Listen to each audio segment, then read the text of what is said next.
Hello, and welcome to the Taking Control of Your Diabetes podcast. My name is Dr. Steve Edelman. I have diabetes myself. I'm also an endocrinologist at UCSD in the VA here in San Diego. And unfortunately, my good friend and colleague Jeremy Pettis and co-host is not here today. But I am here with a very good friend, Stacey Simms, who wrote a book about what we're going to talk about today, The World's Worst Diabetes Mom. Real life stories of parenting a child with type 1 diabetes. So, Stacey, welcome. Tell us about yourself and how you got to this point in your career and all the things you're doing now. Well, thank you so much for having me. I'm really excited to be here and to talk to you. It's always a good time, Steve. My son was diagnosed with type 1 diabetes when he was 23 months old. So this was back in 2006. He is now almost 19. My background was in broadcast journalism. I was a news reporter at the time. I've worked in TV and radio, and I was a health reporter. So I knew like this much about diabetes. But it was a real shock to us, just like so many other parents of kids who are diagnosed. And over time, my career evolved. I had left the radio station I was working for. I wanted to start a podcast. I wanted to start a news-focused podcast. I'm a layperson. I'm not a medical professional. And so that's what I did. And that led me to meet so many cool people, including yourself and all the folks at TCOYD. But I wrote the book that you referred to, The World's Worst Diabetes Mom, because I felt like that on a lot of days, especially after social media came along. And I felt like I needed to speak to parents who were far from perfect with diabetes and tell them it was going to be okay.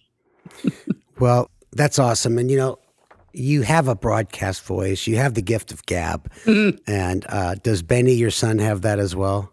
Oh, my gosh, he does. So my husband and I are both, kind of extroverted, and Benny is especially like this. But we have a daughter too, who's like the secret introvert of the family. She's 3 years older than Benny, and she just does not want to be on social media, on the podcast. She's like, leave me alone. So it's funny. Well, just to jump to a topic that may not be exactly germane to being the world's worst mom, but it might be. Did you not give your daughter enough attention once Benny got diabetes? The honest answer is absolutely. I don't think there's any way around that. Leah was almost 5 when Benny was diagnosed, and our whole life flipped upside down. In fact, I shouldn't have said she never wants to talk about it, because she was so generous, and she did a whole interview with me for the podcast, which I put into the second book, actually, because I think it's really important to talk about siblings and how I hate to say it like this, but we shortchange them. You can't get around that. And I think being honest with them is the best way to do it. We did so many things to try to make up for that. I did girls' days with her. We did trips away. We did times where, we'd be at an event and my husband would be the diabetes guy and I would just be with my daughter. And I think you can try and do everything you can. But at the end of the day, diabetes is so demanding, especially in a 2-year-old, until the child is more independent. You can't help it. So I know it might have sounded harsh for me to answer your question so affirmatively, right? No, I didn't give her enough attention, but it would be lying to say that it was otherwise. It's very tough. Stacey, I asked you because I think I knew the answer already based on talking to other parents. The other kids get shortchanged not only on not having any sweets in the house or locked up, but just, listen, you guys are scared to death. You got a kid with a serious condition. And you know what? I never even knew you had a daughter till just now, because you never talked about her. You never mentioned her. And I'm sorry I missed that podcast, which I'm going to go back and listen to. Now, we had a gentleman on named John Mardikian, great guy. He had a 3-year-old that came down with type 1, and he had to fight and navigate through Children's Hospital here in San Diego. I hate to say it on the air, but they weren't very supportive. And maybe because they were overrun with so many new diagnoses. And his podcast was more about the initial couple days and weeks and dealing with the healthcare system.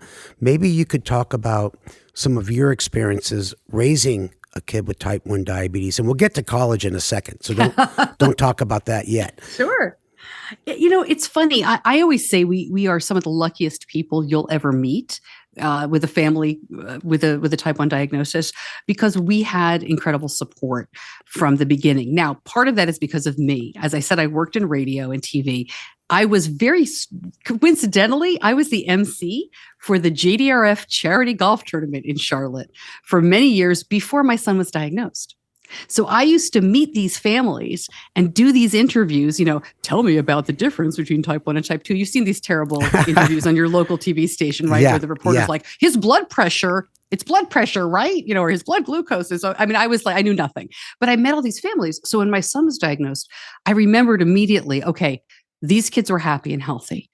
I knew some of these kids. One of the kids told me he ate Pop-Tarts sometimes for breakfast. I don't even know how that came up, but it really was normalized in a way for me before I entered the community. And I had those people to call and say, please help. So raising a kid with type 1, even with that kind of wonderful support and knowledge, is like a circus, especially when they're teeny tiny. And this was 2006. So no CGM, certainly, no pump for 6 months. They were very strict about that because of our insurance company. And we didn't know any different. So we did what we could. The first 2 weeks were a complete nightmare of holding him down because all the people he loved were suddenly stabbing him. He didn't know why. And you can't explain, right? You can't explain to a 2-year-old, well, this will actually make you feel better and you'll be able to eat more. No, none of that. So 2 weeks was horrendous. And then it kind of gradually got better. He was ambidextrous, which we didn't realize. So he didn't need to stop what he was doing. He would hold out his hand for a blood sugar, a finger prick. He would hold out his leg for a shot. As long as he could play with Legos or whatever, he was good. But we made a lot of mistakes, and we were determined to continue to move forward. And that meant a lot of ups and downs. We did.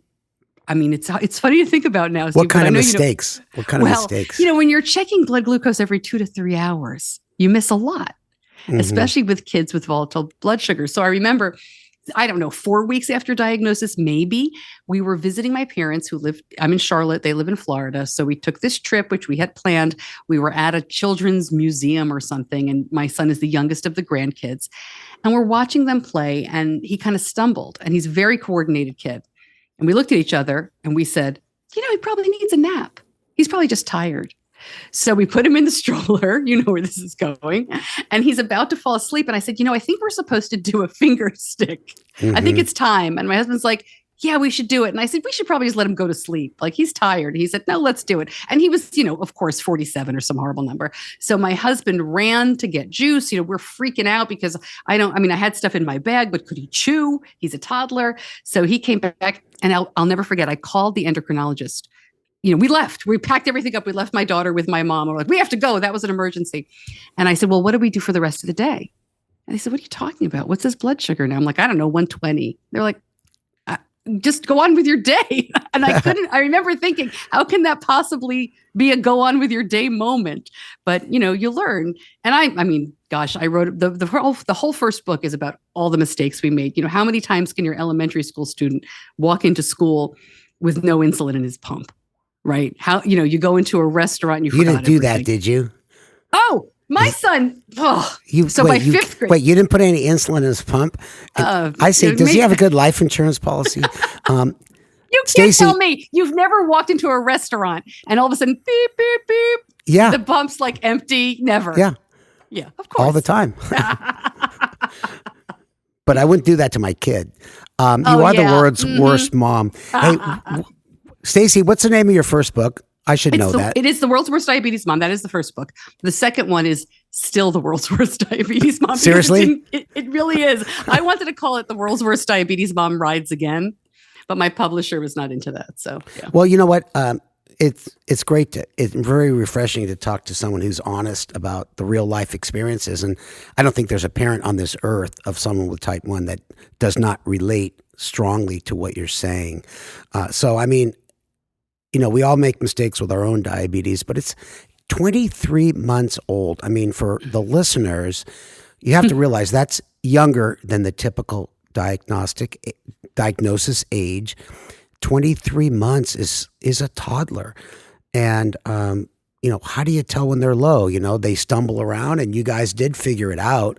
And as an endocrinologist, I've gotten those calls from patients who just new to diabetes and scared to death. You just got to be patient and empathetic along the way. But for the listeners, again, 23 months is tough for the parents. And did you do a lot of fighting with your husband over like what to do, what not to do?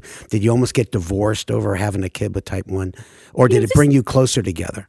This is a great question. I never get asked about my husband, Steve. What a great question. No, it brought us closer together. But I think we have a very unusual marriage in that we both worked. We were very career oriented, and we both hashed this all out even before we had kids. I left for work. This is before his diagnosis. I left for work every day at 3:30 in the morning because I worked morning radio, and my husband owned a restaurant. And so he was not home until midnight. There was a lot of, I'm the one in charge and I'm the only adult in the house. My husband did mornings with the kids and I did nights, and he's a very capable guy. And I had to learn very early on that we were not going to do things the same way, even before diabetes, right? He was going to do breakfast his way. He was going to do school drop off, whatever. I was going to do evenings my way.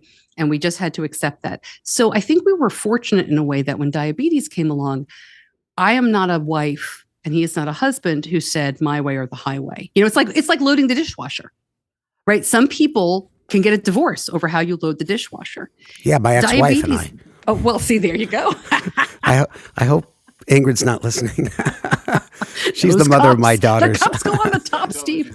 So it's the same thing in a weird way with diabetes. My husband managed Benny very differently. And it would frustrate me sometimes because from an early age, he would kind of push him to be more independent. He wouldn't want to do things the same way. He would, it used to drive me a little crazy. But at the same time, I would recognize, look, I can't micromanage this. I'm not there. And I didn't want to quit my job. And so we definitely had some tension, but we're really lucky in that we communicate over it and we laugh about it now. We still have the same kind of tension because I want to do everything. I mean, I'm an empty nester and I still want to do everything for my kids. And my husband's like, take a breath. Yeah, that's really the mark of a strong marriage. When you get something that's very disruptful for everybody, you come together. Yeah. And I mean, did he ever give your son Trix? And you said, no, that's sugary cereal, but Benny wanted Trix. I always mention Trix because it's my favorite cold cereal. I don't think there's anything we do I don't mention Trix. We did a great dose of Dr. E&P. It's called, what's the name of it? Something about cereal bucks. Yeah. Basically, I did a nice video called Cereal Killers, but cereal is Cereal. It's a long story, but I'll answer your question for you. It sounds like you guys did quite well. Well, you mentioned something quite important is independence. I think I've seen a lot of parents hover over their kids and they don't let them do anything on their own. It comes from a place of love.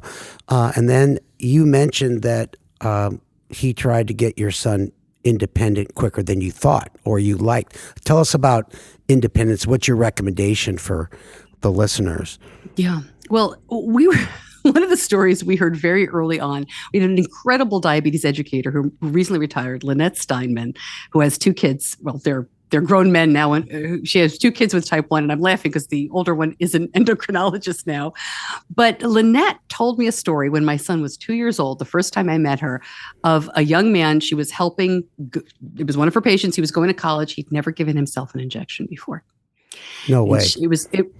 It was the summer before school had started and he'd never done his own injections. So she said, I just don't want Benny to end up like that. And I was like, there's no way. Like, we're going to get this kid going as soon as we can. So the short answer to your question, Steve, is we pushed independence gradually, but early in ways that made sense because I was brought up to be a very independent person. I knew I was going to go away to college, probably not move back home. I wanted the same thing for my kids. It suits our personalities and our parenting style. So that's how we were going to raise our kids anyway, to grow up and get out.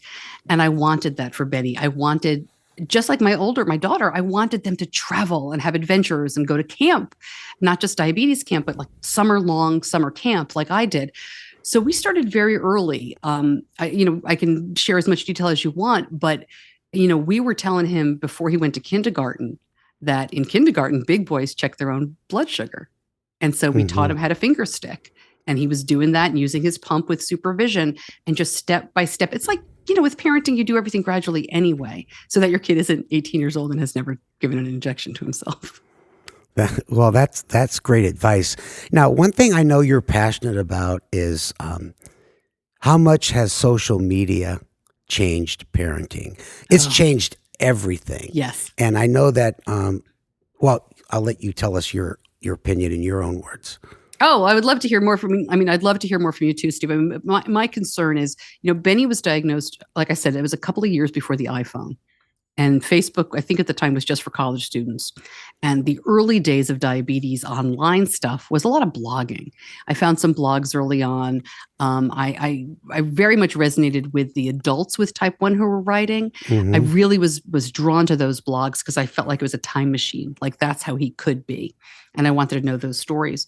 But as Facebook and Instagram and Twitter and everything really took off, we're people. We like to compare. We like to look at numbers and contrast and see how we're doing with other people. And it almost seemed like, and I don't know if you saw this in your practice or with your patients, but like when CGM came in more commonly, now there was really something to measure, not just an A1C that you could post about, but there were minutes, data, hours of data. You could really go to town saying, what a great day I had.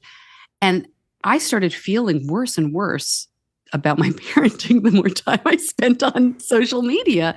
My kid was happy. The endocrinologist was telling me he was healthy, but his numbers weren't as great as so many other people that I saw online. His time in range wasn't as great. And I really started to feel lousy about myself. So I started talking to other moms I knew in real life, and we all felt the same way. It was suddenly we had to keep up. And a bunch of us we agreed to completely stop sharing any numbers at all online. And that was a huge help to me. But it's been very difficult because the comparison, what is that? The comparison is the thief of joy. We all know where we should be with diabetes, right? If you have any education and I'm so lucky to have great healthcare folks in Benny's life. We know where we should be. We've seen the studies, but to see the relentless my way or the highway posts really got to me. Yeah, and I think that's what's happened to social media. There's so many good things about it, but man, I think in certain areas things have gotten out of control. And then, of course, you probably get responders to your blog, and there's some mean people out there, and you just have to ignore them, and hopefully they have a happy life. Have you ever seen a therapist for all the stresses you go through? I love this question. Yes. Okay. So I love therapy. I wish our healthcare system paid for it because everybody should be in therapy. I agree. Yeah. Right. Oh my gosh. I didn't actually feel like I needed to talk to somebody until my daughter went to college. And then in 2019, she went away to school, and I thought, well, who am I? What's going on with me? And I didn't think it was about diabetes at all. But the more we dug in, it was, it really was a great chance for me to share a lot of what has been on my mind for all these years and my concerns of going forward. So yeah, I've been in therapy, I don't go every week, but since 2019, and it is phenomenal. Well, it's important you're out of the closet on that. And I do too. And I think it's a total, gift and privilege to be able to talk to someone that's not so close to your everyday life to give you some good advice. But because I notice you kind of blame yourself for a lot of things. You do it in a joking manner. But since I'm, a therapy sensitive organ, I can pick that up in people. And that's probably why you're so well adjusted, at least when I talk to you. But I'll be honest with you, Steve. I mean, I have prioritized independence with Benny. He's done so many wonderful things. He will tell you that he's like super happy. He's cool with diabetes, whatever. But I worry sometimes that I have, like I said, I don't share numbers. I will tell you his A1C has never been below 6. And I wonder sometimes, have I given up, his future health for 6? Where'd you get that information he's from? not at 6. I just Reader's Digest. I'm just sharing like extremes here. I don't want to. Less than 6 is way too low, Stacey. Oh, I know. But you see, the parents in my groups tell me differently. And they're he's crazy. Trust me, he's not at 6 right now either in college. You know why it's crazy? Because if you look at a lab test, it says what's normal. less than 6, but that's for people that don't have diabetes. As you know quite well, the goal would be less than 7, and even less than 7.5 is a super safe range. Yeah. So that's what happens when you start talking to people that are zealots of A1C. They're the ones causing a lot of hypoglycemia in themselves and their loved ones. But so when you said 6 just now, that I kind of was teasing, but surprised me. I wish I could reach through the Zoom and give you a hug because it's so reassuring. And I tell people that all the time. When you look at the studies, 7.5 or below is really safe. And they don't believe me anymore because of all of the focus on super low A1Cs and super high time in range. And I said that just if it went by quickly, I said that number lower than 6 to kind of exaggerate because again, I don't share Benny's numbers, but trust me, we are high. Well, I shouldn't say we. Oh my gosh, it's so bad to say we. He's in college, right? I mean, he's not, he's in a different place right now. But I do worry sometimes, like, did I not, and that's why I'm in therapy. Did I not make him perfect enough? A perfect diabetic. Yeah. Well, the whole time in range thing, it's important. But, when people say time in range, you've got to say / time below range. And with these hybrid closed loop systems that Benny is on, you can get your A1C pretty damn good without hypo. So it's a whole new world of type 1. So tell me about the process of sending your kid to college. Did you say, let's send him to a local college so we can come home every day and you can give him lunch, or send him away where you can't just drive and get there within an hour? Oh, I want him living here and going to college down the street. But no, I told him he could go anywhere. And he took me up on that. So he is, he's 6 hours away. And, the process of college, and again, this is with my child without diabetes, began much earlier because, I think it's very difficult if you've never been away from home to suddenly go away for a semester. So Benny started going to diabetes camp when he was 6 or 7, I think. And he went for a week. So it must have been when he was 7 years old. He went away for a week to diabetes camp. And then when he was 9, we started sending him to regular sleepaway camp for a month. And my daughter had gone to this camp and she absolutely loved it. And she would come home every summer and say, Benny, you've got to go. It's going to be great. And I would always say, he's never going to this camp. Stop talking it up. But he reminded me, the things we say to our kids. He's like, well, you said diabetes wouldn't stop me. And I was like, why did I say that? So we called the camp and they were very receptive. They would not take care of him. They were not going to press buttons on his pump, give him injections, or check his blood sugar, but they would work with me to make it safe. And so that meant they would visually check him. For the first year he went to the infirmary every night. They checked him to make sure his pump was still on and he was okay. I thought he would hate that, but he said it was the best because it was air conditioned in the infirmary. So he was very happy.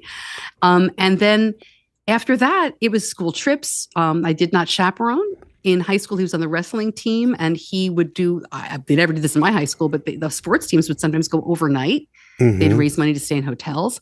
And then when he was 16, he went with that overnight camp to Israel for a month. And that was a huge turning point for us because once he came home and once he did that, successfully with diabetes with no incident, I kind of felt like I couldn't hover.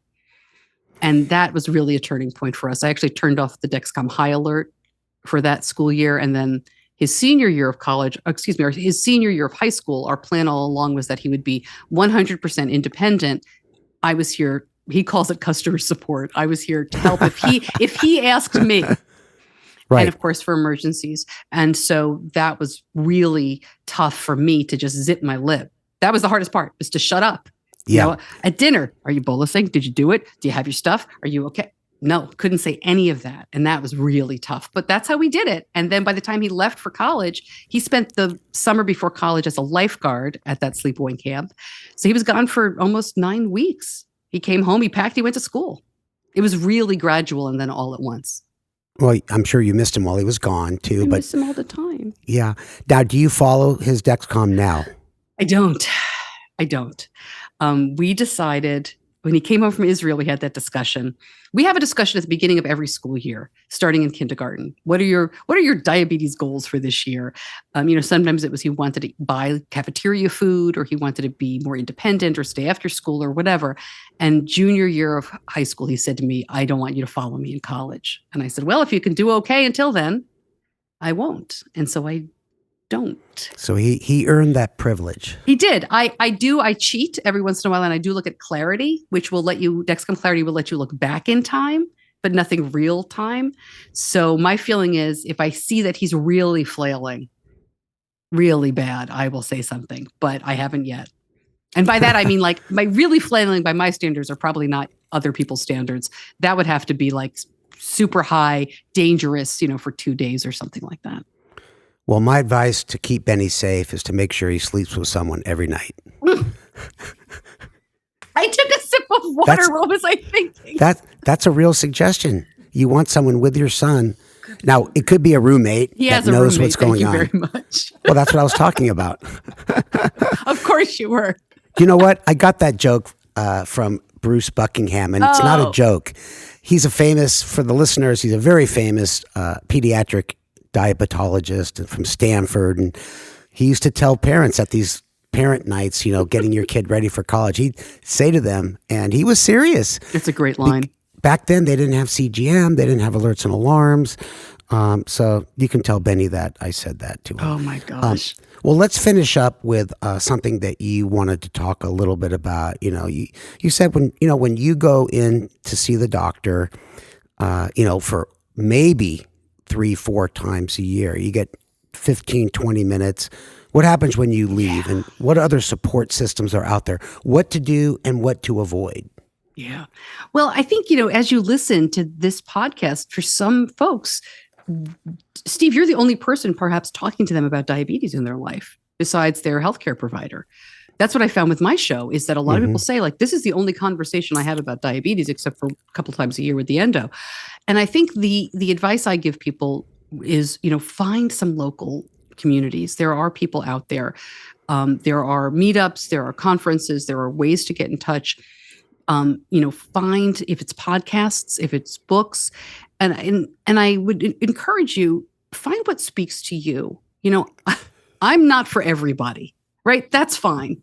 There are lots of different resources. So find what speaks to you and dive in, because there are, within this giant, wonderful diabetes community, there are sub-communities, and there are groups for people with children under the age of 3. There are groups for kids going to college. There's a lot out there.